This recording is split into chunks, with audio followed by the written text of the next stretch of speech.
Now, first off, it's 15 on 15. This can be a little bit daunting to some people at first because they think, whoa, whoa, whoa, whoa, whoa, whoa, 15 people on my side versus another 15? Okay, and we're all vehicles. How does this work? Well, the maps are big enough so the battles feel intense enough that you're in the action, but it's big enough that you can actually plan and strategize and move around. There's also some different tank types that we're going to get into. But gentlemen, how would you comment on the gameplay itself, the fascinating part about it, and what allows you to kind of make those different strategies before we get into the different tank types? James, we'll start with you. I mean, it really varies when you're looking at, you have standard matches, tournaments, everything really varies for the strategies. But I mean, even just in a standard match where you're against, 15 other players, every map totally varies based on what type of tank you're playing. And you're really never playing the exact same match. Someone's going to go a different way. There's all kinds of different ways you can personally go and try to take out other tanks. There's varying levels of teamwork. You might have, 2 to 3 tanks go with you and support each other and push one way, and it makes it very dynamic and interesting. What about you, David? In terms of the gameplay itself, what parts do you find frustrating, especially in pub groups or trying to join a 15 on 15 matchup and it's just you? Is it difficult to have any kind of team strategy, or do you know as a single player how to execute kind of the best strategy on your own?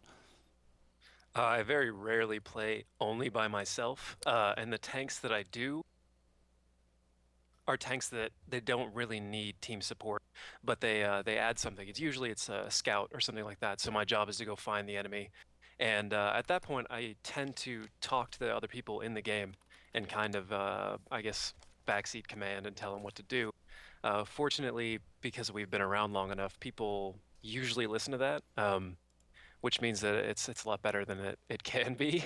But the biggest frustration, bar none, is when you're playing with a team that doesn't want to work together, or they're quote like playing for fun, which often means, like, I think it's fun to drive directly into the enemy and just die. So that becomes a kind of something that's a wrench that's thrown in the plan, something you have to compensate for. So it's both a frustration and kind of entertaining at the same time. Now it's 14v15 instead of 15v15. Well, that's true for any type of social or team-based game. Say it about Dota 2, League of Legends.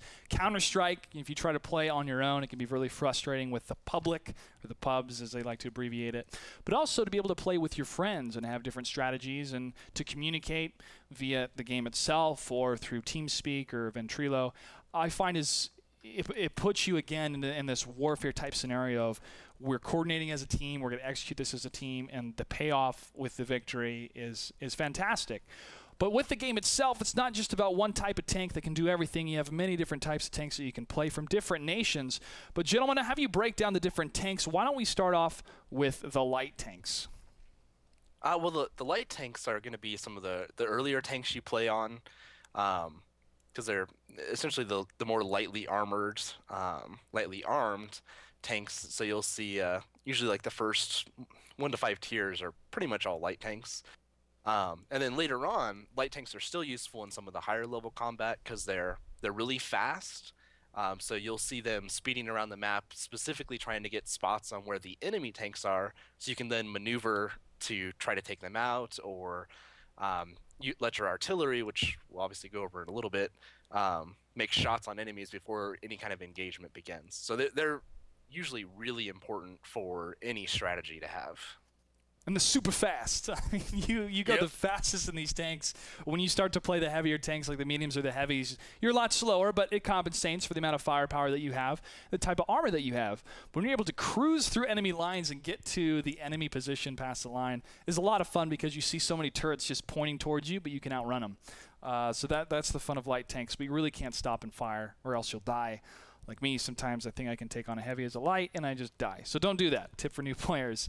Let's talk about the mediums, the next tier. Mediums are obviously a little bit heavier. Still somewhat small. Usually they have a higher fire rate and kind of a medium damage level. So they're not hitting really hard, but they hit more often, and they can get from point A to point B faster. I'd say right now, out of all the different classes, medium is probably the best for public matches and whatnot. The speed is always a real big thing to help you kind of compensate. If your team fails somewhere, you can get back to like reinforce that front, or if they leave an opening, you can shoot through it and get behind the lines. Things you can't really do with heavies or other tanks. Mm-hmm. Seems that there's a lot of stratagem playing the medium tanks, and that's the tank I've actually played the most online so far. But when you play more and more, you unlock more experience and more credits, and that's how you are able to access the heavier tanks. Let's talk about the heavy tank, guys. It's really annoying to go up against heavy tanks as medium because a lot of my shells don't penetrate that armor. But what are some of the values and stratagem that is involved with the heavy tanks? Well, like you said, the big thing with the heavy tanks, they're the meteor guys. They usually have a lot more hit points. They have a lot more armor. But they move a little bit slower than the mediums or the light tanks, so it takes a little bit more finesse to get them into different positions where you can not have to worry about artillery or other tanks sniping you. In my opinion, the heavier tanks are actually some of the most fun tanks, because that's where you really get into a lot of the heavy brawling, and you get you and other heavy tanks just firing back and forth, trying to get the right spots to penetrate on that heavy tank, and those are like the really fun parts of the battle, in my opinion. Another tank class that a lot of people like to equate as the sniper, if you will, of a team composition is the tank destroyer. Now, these tank destroyers are really, really annoying when you're first playing the game, because you think, oh, that guy's way far away, and you're dead. It's like, he's so far away that sometimes you can't even see where they're coming from, where the shots are coming from. That's why cover is so important. Let's talk about the tank destroyers, or TDs for short, gentlemen. Well, this is a kind of a good point to mention that while there are separate classes, there's also a lot of tanks that kind of blur the lines between these classes. Tank destroyers usually don't have turrets. They're fixed guns, usually faster, or on the faster side of things. They're usually a little bit faster than heavies, at least. They're mostly armored on the front. Sides and back are wide open, and they usually have a pretty high penetration gun, so they can get through that heavy armor. Damage values really just depends on which one you're playing. Same with fire rate, but usually they're inverse with each other. If it does a lot of damage and has a lot of penetration, it doesn't fire very often. If it fires very quickly, then it doesn't do a whole lot of damage. But there are some tank destroyers that do have turrets, some American tank destroyers. So there's 5 very separate classes, but at the same time, there's a handful of tanks that start to kind of fill in gaps between those. Yeah, and that blending is important, and it might not be straight up hybrids, but allows some customization and some character in the different tanks. But one of my tips for new players, I tell them never take on a tank destroyer head on, especially if you're in a light or even a medium, because they can just one-shot you pretty easily. But there's one more class, and that's the artillery class. Gentlemen, why don't you tell me about that one?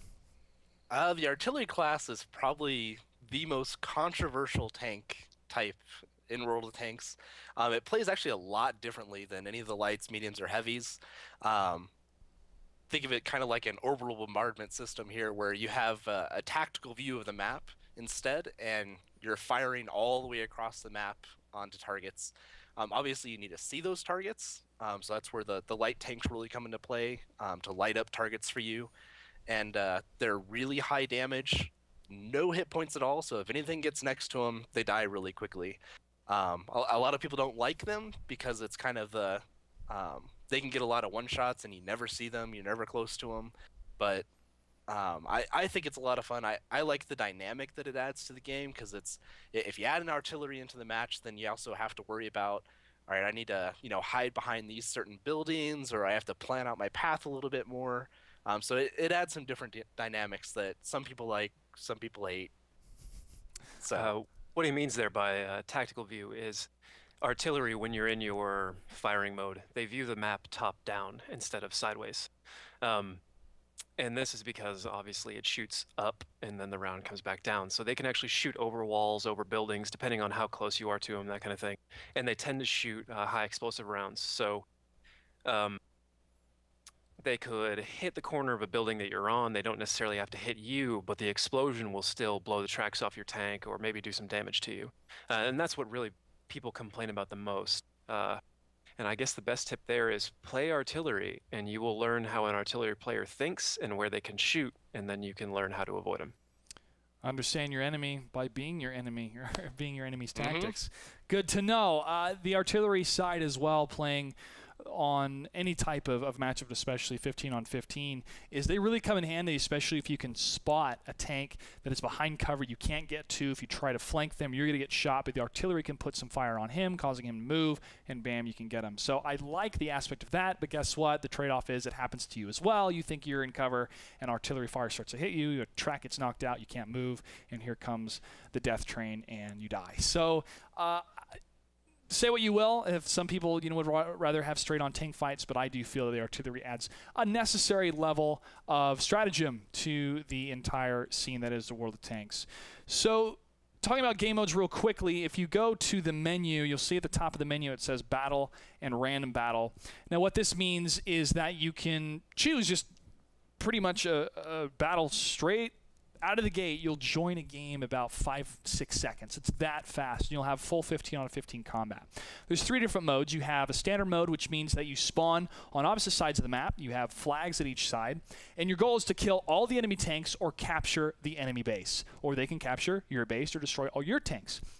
Second game mode is Assault, meaning that one team has to defend against another team. If that team wipes out all the other team's tanks or captures that base, they win. The other team has to defend by destroying all the other tanks that's trying to assault them. And the last one is Encounter, meaning that both the teams will spawn on opposite sides of the map, but there's one place to capture, and the first team to capture that base or destroy the rest of the tanks wins the round. So those are different game modes. At first you'll think, okay, this is pretty self-explanatory, but it might change it up on you in the random battles, but you'll get used to it pretty quickly. It's nothing too new to gamers, to seasoned gamers all around the world.